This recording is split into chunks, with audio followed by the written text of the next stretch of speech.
All right, let's check in with Casey Area 3 weather coverage as the temperatures are starting to, well, go back up as they do in summer. Some people, though, staying cool out on the Sacramento River using boats and other ways to float. Nice day to do that. Let's check in with Heather Waldman. Yeah, after a nice little stretch of below average temperatures, we were back up above that benchmark today. Downtown Sacramento, 99 the official high for the last day of July. Upper 90s throughout the valley, mid 90s in Fairfield, low 90s for Auburn and Placerville, and it was back in the mid to upper 80s in the Sierra. Today officially makes July 2024 downtown Sacramento's hottest month on record. That's out of any month out of the year. August of 2020 was previously the hottest month on record, but this month we beat it by 2 degrees. Those numbers come from averaging each day's high and low temperature.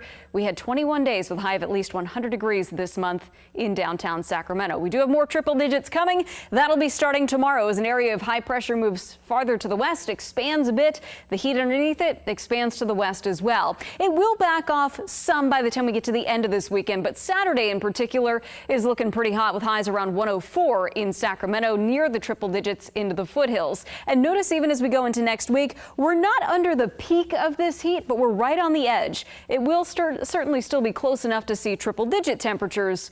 We don't see anything extreme, but we also don't see any big cool downs coming towards the end of the 7-day. We'll look at that in just a second. And of course, we continue to monitor the air quality. Smoke lining the foothills there, especially to the north of Interstate 80. Worst of the air is now up in the Sierra around Tahoe and areas north up towards Plumas County. As we go through tonight, that smoke is going to continue to lift out of the foothills, but overnight as the air cools and settles down, well, the smoke is going to settle back down the hill as well. Notice the valley is going to stay clear, but anywhere up above, say, 2,500 feet in elevation, tomorrow is likely going to be another smoky day, another day to keep tabs on the air quality. So if you have plans to be outdoors in the Sierra, keep an eye on that. Temperatures will be in the mid to upper 80s in Tahoe. Quincy, a high around 96 degrees, 93 for a high in Arnold. Into the foothills, there may be a couple spots that see drops in air quality in the morning. That should improve into the afternoon. Keep an eye on Grass Valley up towards Nevada City. Sonora, that's going to depend on how the Pedro fire behaves over the next 24 hours.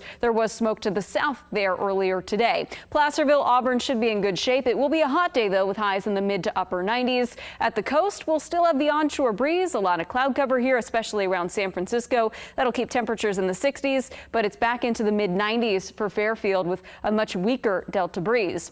We'll lose that onshore flow for the San Joaquin Valley as well. That'll allow Stockton to Manteca to climb back to 100 degrees, so adding a couple degrees from where we were today. And it'll be a hotter day for the Sacramento Valley as well, with the east side of the valley ranging between 102 and 104 tomorrow afternoon. You see the heat there this weekend, but also an increase in clouds Friday with a few Sierra showers. Back to you.